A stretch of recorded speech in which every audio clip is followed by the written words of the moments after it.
प्रिय मित्रों, जय श्री कृष्ण। मैं हूं आचार्य डॉक्टर विष्णु कुमार मिश्रा और मुहूर्त ज्योतिष पर आपका बहुत बहुत अभिनंदन करता हूं, आपका स्वागत करता हूं। आज हम पुनः हाजिर हैं आओ ज्योतिष सीखें श्रृंखला के द्वितीय भाग पर। इससे पहले इसमें मैंने राशियों का परिचय दिया था, मैंने ग्रहों का परिचय दिया था और मैंने जन्म कुंडली के भावों के बारे में बताया था। 1 से लेकर के 12 भावों तक का परिचय दिया था। आज इन्हीं भावों के बारे में बताऊंगा कि जन्म कुंडली की ये 12 भाव किस किस नाम से जाने जाते हैं और ये कौन कौन से भाव कहलाते हैं। इसकी चर्चा मैं इस जन्म कुंडली में करूंगा।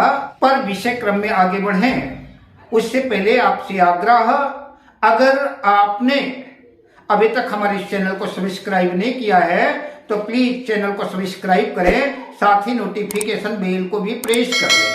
अगर आप अपनी या अपनों की जन्म कुंडली का वृहद प्रेडिक्शन कराना चाहते हैं, विश्लेषण कराना चाहते हैं, उत्तम क्वालिटी के रियल राशि रत्न प्राप्त करना चाहते हैं या किसी भी किस्म का ज्योतिषी परामर्श चाहते हैं तो आप हमसे स्क्रीन पर फ्लैश हो रहे नंबरों पर संपर्क कर सकते हैं। तो हमने पिछले भाग में आपको मेष से लेकर के 12 राशियों का परिचय दिया था। मेष, वृष, मिथुन, कर्क, सिंह, कन्या, तुला, वृश्चिक, धनु, मकर, कुंभ, मीन और इन राशियों के स्वामी का भी मैंने परिचय बताया था। मेष राशि और वृश्चिक राशि के स्वामी होते हैं मंगल देव और वृष और तुला राशि के स्वामी होते हैं शुक्र और मिथुन और कन्या के स्वामी होते हैं बुध और कर्क लग्न के स्वामी होते हैं चंद्रमा, सिंह राशि के स्वामी होते हैं सूर्य और धनु और मीन राशि के स्वामी होते हैं देवगुरु बृहस्पति,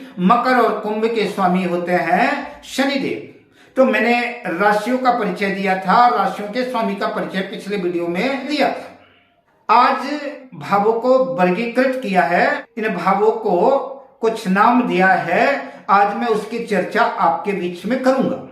ये काल पुरुष की कुंडली है, 1 नंबर से शुरू होने वाली 12 नंबर तक। इसमें 12 खाने हैं और 12 खानों में कोई ना कोई अंक राशि के रूप में चिन्हित रहती है, कोई ना कोई राशि अंक के रूप में, गिनती के रूप में लिखी रहती है।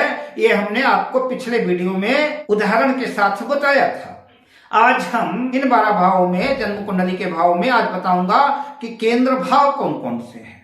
तो जन्म कुंडली का ये पहला भाव, जन्म कुंडली का ये पहला भाव, जन्म कुंडली का ये चौथा भाव और जन्म कुंडली का ये 7वां भाव और जन्म कुंडली का ये 10वां भाव, ये केंद्र भाव कहलाते हैं। जन्म कुंडली का पहला भाव, पंचम भाव और जन्म कुंडली का 9वां भाव, ये त्रिकोण भाव कहलाते हैं।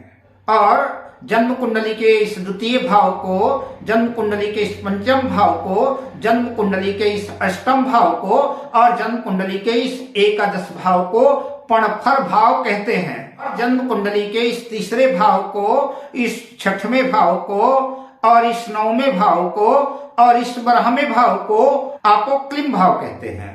जन्म कुंडली का ये 6वां भाव और जन्म कुंडली का ये 8वां भाव और ये जन्म कुंडली का ये 12वां भाव, ये त्रिक भाव कहलाते हैं। ये त्रिक भाव कहलाते हैं, ये दुष्ट भाव कहलाते हैं, ये दुख भाव कहलाते हैं।